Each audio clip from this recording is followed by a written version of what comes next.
اس کے بعد job opportunity کے لیے زراعت میں جو جو فیلڈ ہمارے ہیں ہمارے پاس کون سی کمی ہے، اس کو ہم نے کیسے لے کے چلنا ہے، یہ آج ہمیں عہد کرنے ہے کہ ہم نے آگے 2 سال میں پاکستان کو کہاں دیکھنا چاہتے ہیں اور پاکستان کو دنیا کے نقشے میں کہاں لانا چاہتے ہیں، پاکستان کی عزت پہ کتنا اضافہ کرنا چاہتے ہیں، یہ چیزیں پھر یوتھ کو ہم نے کیسے لے کے آگے چلنا ہے، اس کے لیے کیا اپرچونیٹیز ہیں، کتنے ہائر ایجوکیشن ہیں، آئی ٹی سیکٹر کتنے ہیں، مائنر منرل کتنے ہیں، یہ چیزوں کو ہم نے اور لے کے چلے تاکہ اب جب یوتھ ہماری کوشش 65% ہماری پرسنٹیج آبادی اور یوتھ کی ہے، اگر وہ ہمارا ڈرین آؤٹ نہیں ہوتا اس کے لیے ہم نے کیا کرنا ہے، یہ ساری چیزیں اب ہمیں سوچنے کی ہیں اور یہ I'm sure کہ بھی حکومت سوچے گی، ابھی کافی حد تک ہم نے اپنا پہلا کام کرنا تھا وہ کر لیا، اب ہمیں اس کے لیے ضرورت ہے۔ ٹھیک، اچھا بریگیڈیئر صاحب، ہم ہر سال ایک ہی بات کرتے ہیں کہ obviously اس میں کوئی دو رائے نہیں ہے کہ ہمارے بزرگوں نے بڑی قربانیاں دی ہیں، ظاہر ہمیں کسی نے یہ پلیٹ میں سجا کر نہیں دیا ملک، اس کے پیچھے بہت ایک ایسی داستان رقم ہے کہ ظاہر لوگوں نے اپنے مال و متاع قربان کیا، جان و مال کی قربانی دی، اس کے بعد یہ وطن عزیز حاصل ہوا ہے۔ بٹ دا ریئل کوسچن از کہ ہم نے بحیثیت قوم ان قربانیوں کے ساتھ انصاف کیا ہے، آپ سمجھتے ہیں؟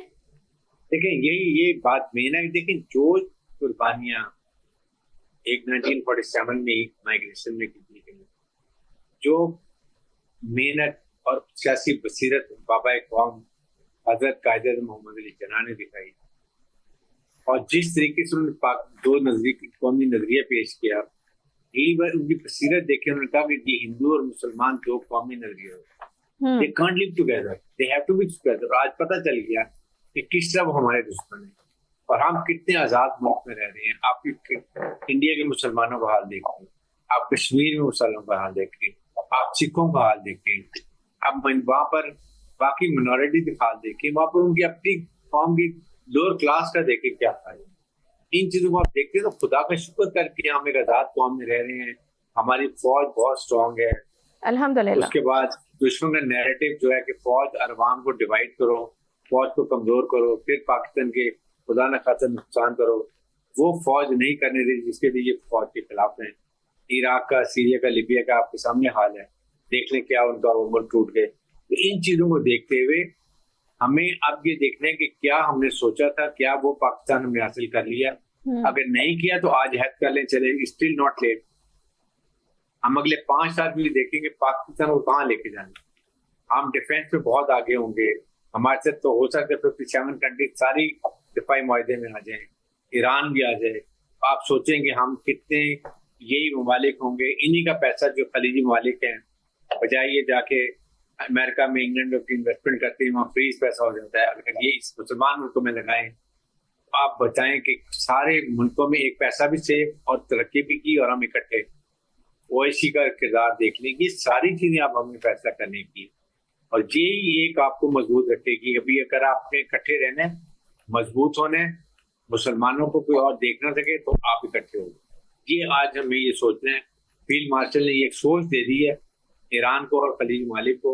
I'm sure کہ اس کو آہستہ آہستہ تمام سامنے پر شامل ہوتے ہیں۔ بریگیڈیئر صاحب، ایک بات ذرا دل سے بتائیے گا سر، جب آپ آج کے نوجوان کو دیکھتے ہیں تو ڈو یو سی ہوپ اور فرسٹریشن؟ کیونکہ نوجوانوں کے پاس obviously ہماری یوتھ کے پاس ٹیلنٹ بھی ہے، خواب بھی ہیں، لیکن ان کے سوالات بہت ہیں۔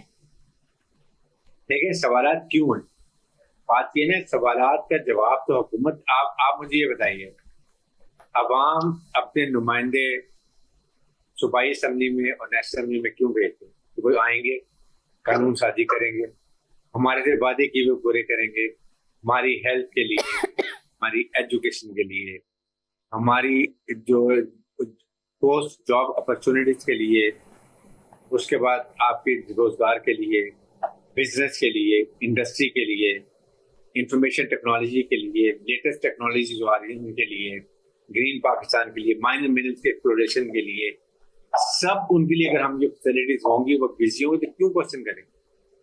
آپ کے سامنے انڈیا میں کیا ہوا، کاکروچ پارٹی، جنتر منتر پارٹی کا ناانصافی، بچہ غریب کا بچہ جا نہیں سکتا، ایگزام ہوا، پاس ہوا، ایگزام کینسل کر دیا، خودکشی کر لی۔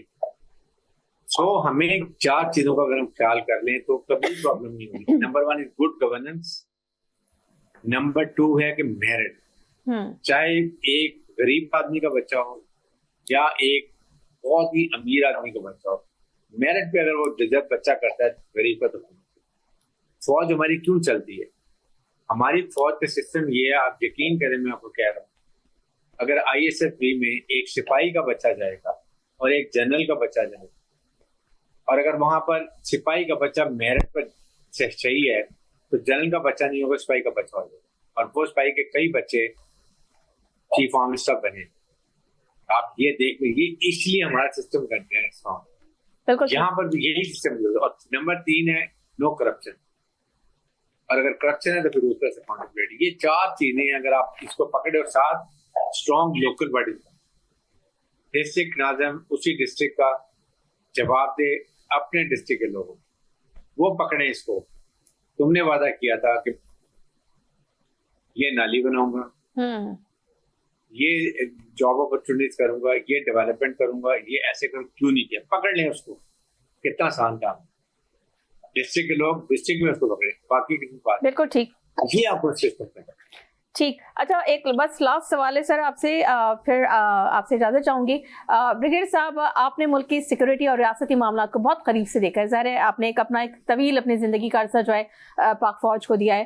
سر what worries you more today, external threats اور ڈو یو تھنک کہ انٹرنل ڈویژنس جو ہیں وہ وجہ ہے جو آپ کو ڈسٹرب کرتی ہیں, اور اگر ہیں تو کیوں ہیں؟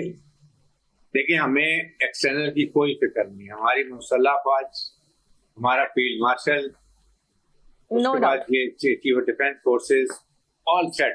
دنیا پتہ ہے پاکستان کیا ہے؟ ڈیفینیٹلی